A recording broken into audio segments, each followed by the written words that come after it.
when you believe the lies of the enemy instead of the truth of what God says about you, it will change everything. It will stop you dead in your tracks in your faith journey. And now you'll be living out of fear instead of living out of faith.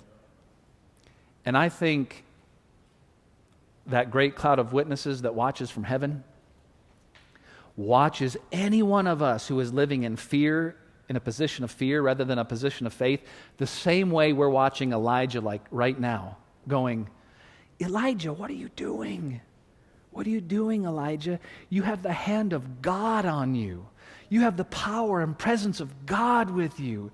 He will protect you, Elijah. We already know that. He'll provide for you, Elijah. You can stand your ground. You don't have to be afraid. In fact, isn't that what God is always saying in the Bible? Don't be afraid. Didn't we just do a series from Ephesians 6:14? Stand your ground against the enemy. That's what faith looks like. But guess what?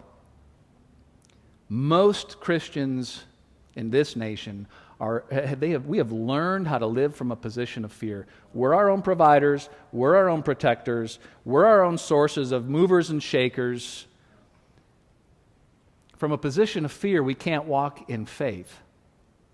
So I think we can relate a lot to what poor Elijah is going through right now. He is afraid for his life.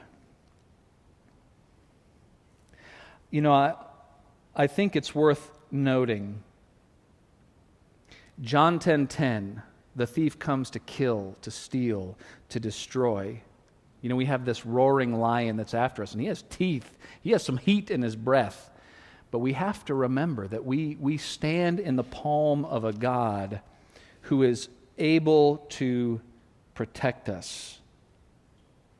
John 8:51. I'm going to divert here, Barbie. There's no verses up there that you can follow. Sometimes I go off script a little bit. But I got to take you here. John 8. Write these two verses down. John 8:31 and John 8:51. The two primary promises that Jesus gives to us. This is like the summation of our faith. In verse 31, Jesus says to the people who believed in Him, "You are truly my disciples if you remain faithful to my teachings, and you will know the truth, and the truth will set you free." So Jesus is way into your freedom and my freedom. That's a big deal for Jesus. My truth sets you free from the lies that you believe, from the lies of the enemy, from the lies that we believe about ourselves. And he says, I tell you the truth in verse 51 of John 8, anyone who obeys my teaching will never die.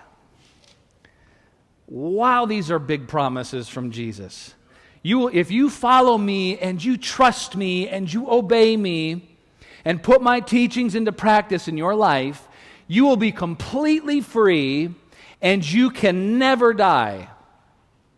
If someone lives like that and believes that, and it radically changes the way that we embrace a faith journey.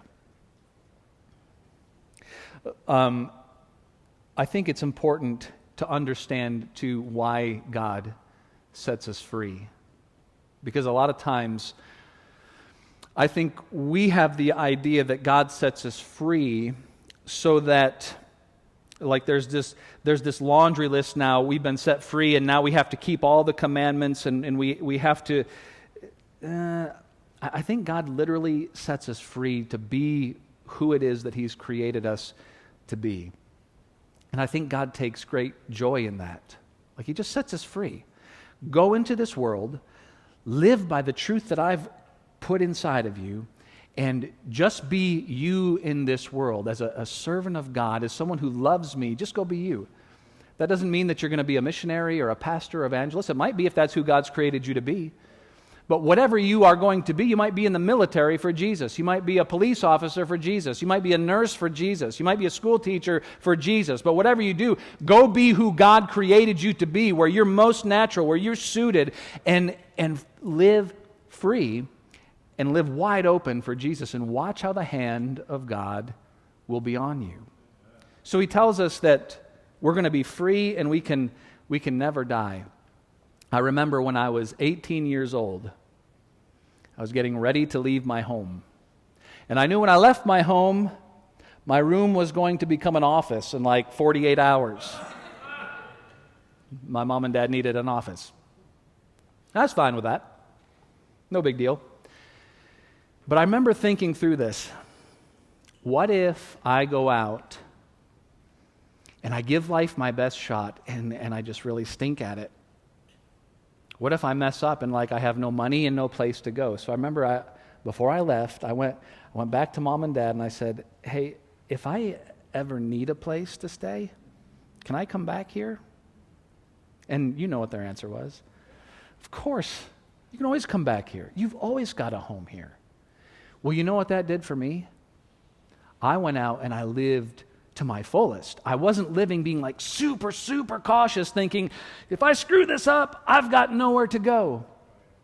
So God brings us into his family, and he says, here's the deal. I'm going and I'm going to prepare a place for you, so that when this journey is over, you can be where I am. I've got a spot for you. And as you follow me, here's my promise to you. I will never leave you or forsake you. I will be with you always. And as you go on this faith journey, I want you to know something. You can never die. I hold your life in the palm of my hand. You are going to come and be with me and live life more fully as you follow me. So this is what Paul means when he says, death, where's your sting? Where's your power? The enemy lost his power over us and on the cross. So we know that as we live freely as God created us to be, he's going to be our protector, our provider. We can have total faith in him. We've always got a place to go, and no one can take our life. Well, that's some big promises. And if we would live for God knowing those things are true, we would not live from a position of fear. We would live in a position of freedom. And people who are living for God completely free from fear on their life, living lives of faith, where their lives are marked by the presence and the power of God, where they're the real deal, and people are thinking, how can you do that? How can you live like that? It's because they believed the promises of God. They're listening to the right source. They're listening to truth.